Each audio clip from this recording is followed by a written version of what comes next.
Hello, hello, good people. Samuel here. Thank you, thank you, thank you. Um, I'd like to thank everyone who subscribed. This little channel is moving along. I'm very happy. All right, so some of us are getting what I'm putting out. So if you haven't subscribed, subscribe, and those who have, thank you very much. Thank you for the subscribers. They're growing from day to day. All right. Lil Nas is dishonest. Let's just start like that. I wrote out notes. And just so I won't forget some things, because whenever you mention him, um, some people get defensive. All right. So normally I just kind of flow, and if I've missed something, I say, okay, that's a subject for another video. But I'm gonna try to quickly hit my points. But basically, let's start out with that. He's dishonest. All right. So there was great intentionality with his marketing. Let's start with that. Okay, how am I going to get myself above the 1,001 young rappers out there? So he came up with this strategy of kind of poking the bear. Okay, picking fights with the black community, which creates heat, which creates drama, which drives his music, which drives his fame, which drives his views. All right, let's just look at two videos. Montero. So he had the video where he's twerking on Satan, all these Satanist themes, right? Then he had this gimmick with the shoes where there's blood in the shoes, right? So now you know very well that a black rapper twerking on Satan is gonna trigger a lot of black people, right? You know that the black community really doesn't mess around with Satanism. We have had enough bad luck in our history where we try to stay away from the dark. This guy is now embracing the dark. So when we saw that video, many black communities just kind of like said, "Whoa, what is this? What are you doing? You're a black guy. What are you doing? You're not some white pump kid living in a $500,000 house somewhere where everything is great, and then you feel safe enough to play around with these themes." Did you hear what I just said? You're not some punk rocker. Your mom or your dad is some executive, and you grew up where you feel safe enough to play around with these things. Well, to us, it's just entering. You just accepting bad luck, right? All right. So it did trigger a lot of blacks. He knew it was going to trigger a lot of people, right? So this is you intentionally doing something to trigger the black community. Then you do industry, baby. All right. Now you're turning a prison into an opera or musical, kind of like Elvis with the Jailhouse Rock. At the same time, we're trying to end mass incarceration. So you're playing around, you're making light of mass incarceration.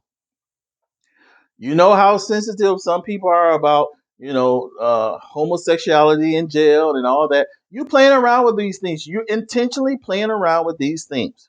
All right. You're admitting that you're marketing. All right, you're bragging about your marketing. Okay, so one minute you bragging or your team and reporters are bragging about what a great marketer you are, right? You know how to create controversy to push your music. Then at the same time, when you get the backlash, when the pendulum swings back, you claim, okay, it's homophobia. As if black people have never seen a gay performer. As if black people have never seen a effeminate or a feminine man performing. We've never seen that. We've never seen that. There's never been any other almost openly or openly gay guy in the black community performing. You're the first, right? So this is dishonesty. You intentionally picking a fight Then when people for the drama, and then when people start screaming, you say, "Oh, it's homophobia." No, it's just simple dishonesty. Dishonesty. Now, how is he able to get away with it for now? He's able to get away with it because his base right now, not really black people, his base is children. Okay, there's several articles out there where it says, okay, his base is basically children. Children like his music, which is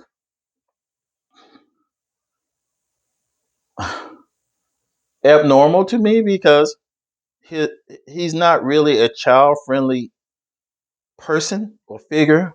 His the images he put out, they're not child friendly. But it so happens that his base right now are children. So he doesn't really rely on the black community. But this is what the problem with where you pick a fight with the black community. When people start screaming, you say you're being homophobe. When really you're just creating all this controversy to market to your real base, which is mostly the mainstream children, right? Children age out of fandoms. Children age out of fandoms. If you 12 years old, what you like at 12, you're not gonna like at 17 or 30 or 40 or 50. So his base is a base that won't exist because those children will age out of his music. Meanwhile, he's burning his bridges with the black community. So where will he be? At the end of the day, many mainstreamers outside the community, they like music that is first co-signed by the black community. Yes. So even right now, when his latest album came out, his latest music came out, people complain that you didn't have any collabs with blacks. You just had women, black men rather. You just had women and white men. And then he put out a tweet saying, you know what? A lot of these people didn't even agree to collab with me. That gives you something. That gives you a kind of glimpse into the future. It gives you a glimpse into the future. The strategy was good for quick success, quick fame. It's always good. It's always good for a few bucks to kick the black community. There's always a market for spitting on the black community. People will always pay for that. But for as far as a long-term musical career where you've alienated the black community, so you don't have your connection to that, and your base is a group of people who are steadily getting older and finding other music that they can support. You're out of luck. Lil Nas is doomed. I don't know if he knows that or not. He just joked when he didn't win any Grammys a few days ago. He joked, "Okay, I'm not gay anymore." So, but he's kind of realizing that he boxed himself into a corner. He boxed himself into a corner. He's going to need talent from the black community to sustain his career. And already there's a lot of people who is not going to work with someone like him. He's not going to work with someone like him. And if you think that is necessary, okay, let me give you an example of someone who everyone believes to is gay, Tyler Perry. He makes sure he stays in the black community. He makes sure he keeps his original base. The same base that he had when he was living out his car, doing his plays, he has maintained that tie with that base. He has not attempted to leave that base and go mainstream because he understands how fickle the mainstream is. One day you're like, you can walk on water. And the next day you just get all this hate. Hello, Will Smith?